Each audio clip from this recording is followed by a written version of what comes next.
ഹരേ കൃഷ്ണ. എല്ലാവർക്കും നമസ്കാരം. ലക്ഷ്മിയാണ് കേട്ടോ. ഇന്ന് ഞാൻ താമരക്കണ്ണനോളം പ്രാധാന്യമുള്ള ഒരു കണ്ണനെ കുറിച്ച് പറയാനാട്ടോ വന്നിരിക്കുന്നത്. ഇനി പോകുന്ന ഭക്തജനങ്ങളിൽ ഈ ഒരു പൊന്നുണ്ണി കണ്ണന് ഒരു ഉമ്മ കൊടുക്കണം കേട്ടോ.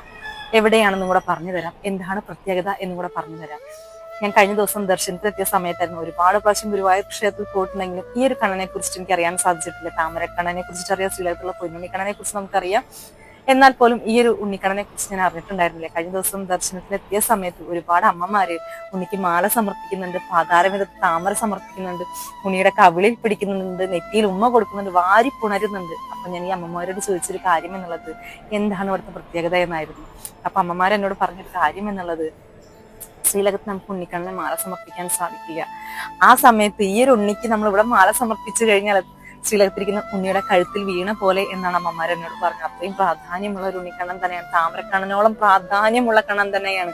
അപ്പൊ ഇനി പോകുന്ന ഭക്തജനങ്ങൾ തീർച്ചയായിട്ടും ഈ ഒരു ഉണ്ണിക്കണ്ണനെ കാണാനായിട്ട് ശ്രമിക്കുക. അതുപോലെ തന്നെ ഉണ്ണിക്ക് ഒരു മാല സമർപ്പിക്കാനായിട്ട് ശ്രമിക്കുക. എവിടെയാണെന്നും കൂടെ പറഞ്ഞു തരാട്ടെ. ചുറ്റമ്പലത്തില് ഓവർ ബ്രിഡ്ജ് കഴിഞ്ഞിട്ടുള്ള കൽത്തൂണിലാണ് ഈ ഉണ്ണിക്കണ്ണനെ കാണാൻ സാധിക്കുക. കരിങ്കല്ലിൽ കൊത്തിയ ശില്പമായിട്ടാണ് കാണാൻ സാധിക്കുക. ഉണ്ണി നിൽക്കുകയാണ്, ഒരു കയ്യിൽ വെണ്ണയുണ്ട്, ഒരു കൈ താഴ്ത്തിയിട്ടിട്ട് വളരെ മനോഹരമായി ഒരു ചിരിച്ചിട്ട് ഉണ്ണിക്കണ്ണൻ നിൽക്കുന്നുണ്ട്. ആ ഉണ്ണിക്കണ്ണന്റെ കഴുത്തിൽ ഒരുപാട് മാല കാണാൻ സാധിക്കും. അതുപോലെ തന്നെ പാതാരമിതത്ത് താമര കാണാൻ സാധിക്കും. അമ്മമാര് ഉണ്ണിയെ ഇങ്ങനെ കവിളിൽ പിടിക്കുന്നത് കാണാൻ സാധിക്കും, നെറ്റിയിൽ ഉമ്മ കൊടുക്കുന്നത് കാണാൻ സാധിക്കും. വളരെ കാണേണ്ട കാഴ്ച തന്നെയാണ്, അതിമനോഹരമായിട്ടുള്ള ഒരു കാഴ്ചയാണ്. കാരണം നമുക്ക് ആർക്കും ശ്രീലകത്ത് ഉണ്ണിക്ക് മാല സമർപ്പിക്കാനായിട്ട് സാധിക്കില്ല, ആര് പോയാലും സാധിക്കില്ല. ആ സമയത്ത് നമ്മൾ ഈ ഒരു ഉണ്ണിക്ക് മാല സമർപ്പിച്ചു കഴിഞ്ഞാൽ പൊന്നു ഗുരുവായൂരപ്പന്റെ കഴുത്തിൽ വീണ ഫലമാണ്.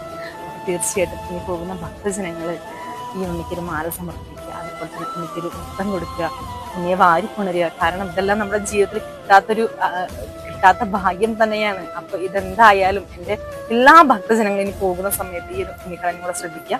ശ്രീലകത്തുള്ള പൊന്നുണ്ണിക്കണ്ണനോളം താമരക്കണ്ണനോളം പൊന്നു ഗുരുവായൂരപ്പനോളം അത്രയും പ്രാധാന്യമുള്ള ഒരു കണ്ണൻ തന്നെയാണ് കേട്ടോ. കയ്യിൽ വെണ്ണയുമായിട്ട് നമ്മുടെ മുഖത്ത് നോക്കി ചിരിച്ചിട്ട് കൈ താഴ്ത്തിയിട്ട് നിൽക്കുന്ന ഒരു രൂപമാണ് കേട്ടോ. എല്ലാവർക്കും കാണാൻ സാധിക്കട്ടെ. ഓവർ ബ്രിഡ്ജ് കഴിഞ്ഞിട്ടുള്ള കൽത്തൂണിലാണ് ഈ ഉണ്ണിക്കണ്ണനെ കാണാൻ സാധിക്കുക. അപ്പൊ എല്ലാവർക്കും ഉണ്ണിക്കണ്ണനെ കാണാൻ സാധിക്കട്ടെ. എല്ലാവർക്കും ഉണ്ണിക്കണ്ണന്റെ അനുഗ്രഹം ഉണ്ടാവട്ടെ. സർവം ശ്രീകൃഷ്ണാർപ്പണമസ്തു.